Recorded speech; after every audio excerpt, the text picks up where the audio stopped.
ఈ మధ్య కాలంలో ఉన్నట్టుండి పెరిగిపోయినటువంటి అతి పెద్ద సమస్య ఏమిటంటే గుండె జబ్బులు. అయితే గుండె జబ్బుల విషయంలో ఏదో మగవాళ్ళకి మాత్రమే వస్తూ ఉంటాయని అనుకుంటూ ఉంటారు, కానీ ఈ మధ్య కాలంలో మహిళల్లో కూడా ఈ గుండె సమస్యలు ఎక్కువైపోయాయి. దీనికి కారణాలు ఏమిటి అనేది తెలుసుకోవాలి, వీటిని కరెక్ట్ చేసుకోవాలి. వీటిని ఈ వీడియోలో మనం వివరంగా తెలుసుకుందాం. మిత్రులారా నమస్కారం, నేను మీ డాక్టర్ చిరుమామిళ్ళ మురళీ మనోహర్. ఈ వీడియోలో మనం మాట్లాడుకోబోయేది చాలా ముఖ్యమైనది. మహిళల్లో గుండె సమస్యలకు దారితీసే కారణాలు. ఆయుర్వేదం సంక్షేపతః క్రియాయోగో నిదానస్య వర్జనం అంటుంది. అంటే కారణాలు కనుక్కొని సరిదిద్దుకోవటం. ఈ కారణాన్ని మనం వరుసగా తెలుసుకుందాం. మామూలుగా మేల్స్ ఫిమేల్స్ ఇలా ఇద్దరిని చూసినప్పుడు మహిళల విషయానికి వస్తే నిజానికి మహిళల్లో గుండె జబ్బులు, గుండెపోట్లు ప్రధానంగా తక్కువ. అట్లా అని పూర్తిగా ఇవి ఉండవు అని తీసేయడానికి లేదు. కాబట్టి అప్రమత్తంగా ఉండటం అవసరం. ఎందుకంటే తెలుసుకొని జాగ్రత్త పడితే నిజానికి రిస్క్ ఉన్నా కానీ వాటిని అవాయిడ్ చేసుకుంటారు. రిస్క్ లేదులే అని అసలు చేస్తే అసలైన సమస్యలు వస్తాయి. సాధారణంగా మగవాళ్ళతో పోలిస్తే మహిళల్లో ఈ గుండె సంబంధిత సమస్యలు తక్కువగా వస్తూ ఉంటాయి. అయితే లైఫ్ స్టైల్ మారిపోయింది. మారినటువంటి ఈ జీవన శైలి, అలాగే ఆహారపు అలవాట్లు, చాలామంది ఆహారాన్ని ఆనందం కోసం తింటున్నారు ఈ రోజులలో. ఇలాంటి ఆహారపు అలవాట్లు, వీటి కారణంగా మహిళలు కూడా ఫ్రీక్వెంట్గా గుండె సమస్యలతోటి ఇబ్బంది పడుతున్నారు. ప్రధానంగా చెప్పుకోవాల్సింది మెనోపాజ్ ఫేజ్. మెనోపాజ్ తర్వాత మహిళల్లో ఈ గుండెపోటు సమస్యలు వచ్చే రిస్క్ బాగా పెరుగుతుంది. అసలు పర్సంటేజ్ ప్రకారంగా చూస్తే అంతవరకు మామూలుగా ఉంటుంది, కానీ ఉన్నట్టుండి పెరిగిపోతుంది. దీంతో మెనోపాజ్ తర్వాత ఈస్ట్రోజన్ స్థాయిలు తగ్గటం ఒక కారణం అయితే, ఆందోళన రెండో కారణం అయితే, ఇలాంటి వీటన్నిటి వల్ల ఫలకాలు ఏర్పడటం అనేది మూడో కారణం. ఇది ఇన్ఫ్లమేషన్కి కారణం అవుతుంది. అంటే ఈ గుండె సమస్యలకు కారణం అయ్యేటువంటి అవకాశం ఉంటుంది. ఇక అతి ముఖ్యమైనది ఆటో ఇమ్యూన్ వ్యాధులు, స్వయం ప్రేరిత వ్యాధి నిరోధక శక్తి. మహిళలు మేల్స్ తోటి కంపేర్ చేస్తే సాధారణంగా ఇలాంటి ఆటో ఇమ్యూన్ కండిషన్స్కి ఎక్కువగా గురవుతూ ఉంటారు. అంటే లూపస్ అంటారు, సిస్టమిక్ లూపస్ ఎరిథమెటోసిస్, అలాగే రుమటాయిడ్ ఆర్థరైటిస్, ఇలాంటి వాటితో బాధపడుతూ ఉంటారు. ఇవి శరీరంలో ఇన్ఫ్లమేషన్కి కారణం అవుతూ ఉంటాయి. దీంతో గుండె జబ్బులకి కూడా ఇవి కారణం అవుతూ ఉంటాయి. ఇక అతి ముఖ్యమైనది ప్రెగ్నెన్సీలో సమస్యలు రావటం. మహిళల్లో ప్రెగ్నెన్సీలో వచ్చేటువంటి సమస్యలు కూడా ఆ తర్వాత కాలంలో గుండె అనారోగ్యానికి కారణం అవుతూ ఉంటాయి. ప్రెగ్నెన్సీలో వచ్చేటటువంటి డయాబెటీస్, జెస్టేషనల్ డయాబెటీస్ అంటారు, అలాగే ప్రీ ఎక్లాంప్షియా, ఇలాంటి వాటి వల్ల గుండెపోటు వస్తూ ఉంటుంది. ఇక అతి ముఖ్యమైనది హార్మోన్ల తాలూకు డిస్టర్బెన్స్, అసమతుల్యత. ఇది అతి ప్రధానమైన కారణం. హార్మోన్ల అసమతుల్యత వల్ల గుండె సమస్యలు ఎక్కువగా వస్తూ ఉంటాయి.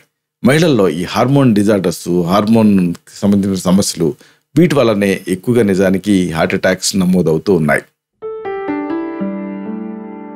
వీటన్నిటిని అలా ఉంచితే అతి ముఖ్యమైనది మానసిక సమస్యలు. మేల్స్ ఫిమేల్స్ కంపేర్ చేసినప్పుడు మానసికంగా ఎక్కువగా మహిళలు డిస్టర్బ్ అవుతూ ఉంటారు. ఈ మానసిక సమస్యలు కూడా గుండె సంబంధిత సమస్యలకు కారణం అవుతూ ఉన్నాయి. డిప్రెషన్, కుంగుబాటు, ఆందోళన, యాంగ్జైటీ న్యూరోసిస్, అలాగే ప్యానిక్ అటాక్స్, ఒత్తిడి పెరగటం, ఇవన్నీ మహిళల్లో గుండె ఆరోగ్యాన్ని గణనీయంగా దెబ్బతీస్తున్నాయి.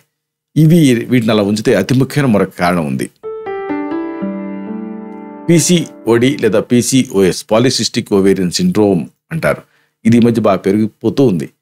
పీసీఓఎస్ ఉన్న మహిళలకి ఇన్సులిన్ రెసిస్టెన్స్ ఉంటుంది, ఇన్సులిన్ నిరోధకత, అలాగే ఒబేసిటీ, ఊబకాయం లాంటి సమస్యలు కామన్గా కనిపిస్తూ ఉంటాయి. వీటి వల్ల ఫ్యాటీ లివర్ లేదా ఈ గుండె సంబంధిత సమస్యలు, ఇవన్నిటికీ పీసీఓఎస్ అనేది ఒక ముఖ్యమైన కారణం. ఇది అలాగే ఎక్సర్సైజ్ లేకపోవటం, ఇతర అనేక కారణాల వల్ల కూడా ఈ సమస్య పెరుగుతూ ఉంది. అయితే మరి దీన్ని ఎలా రెక్టిఫై చేసుకోవాలి? ముందుగా ఆయుర్వేదంలో త్రివిధ వ్యూహాలు ఉంటాయి. ఆహార విహార ఔషధాలని, అంటే మంచి ఆహారాన్ని ఎంచుకొని తీసుకోవటం అనేది చాలా అవసరం. ఇది అతి ముఖ్యం కూడా. గుండె సంబంధిత సమస్యల నుంచి దూరంగా ఉండాలంటే ఫైటో ఈస్ట్రోజన్స్ ఉండేటువంటి ఆహారం తీసుకోవాలి. అంటే సోయా, సోంపు, జీలకర్ర, మెంతులు, ఇవి ఫైటో ఈస్ట్రోజన్స్. అంటే ఈస్ట్రోజన్స్ని ఇవి తగ్గితే పెంచుతాయి, పెరిగితే తగ్గిస్తాయి కూడా, మాడ్యులేట్ చేస్తాయి. కాబట్టి ఇలాంటి సోయా ఉత్పత్తులు, ఉదాహరణకు సోయాతోటి ఏం తయారవుతాయి? మీల్ మేకర్ లాంటివి తయారవుతాయి. సోంపు మీరు డికాక్షన్ లాగా తీసుకోవచ్చు, టీ లాగా. అలాగే జీలకర్ర జీరా రైస్ లాగా తీసుకోవచ్చు. అలాగే మెంతులు ఇడ్లీకి కానీ దోశకి కానీ వేసుకొని తీసుకుంటూ ఉండొచ్చు. ఇవన్నీ ఫైటో ఈస్ట్రోజన్స్.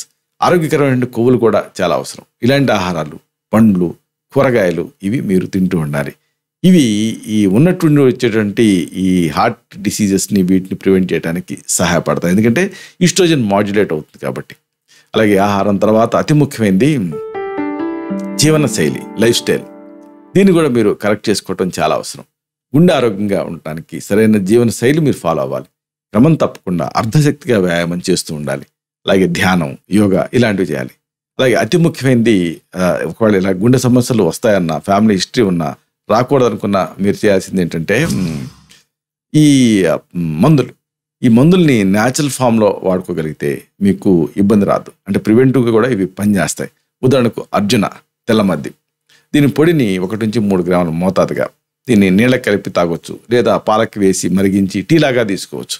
దీంతో ఈ హార్ట్ డిసీజ్ని ప్రివెంట్ చేసేటువంటి అవకాశం ఉంటుంది.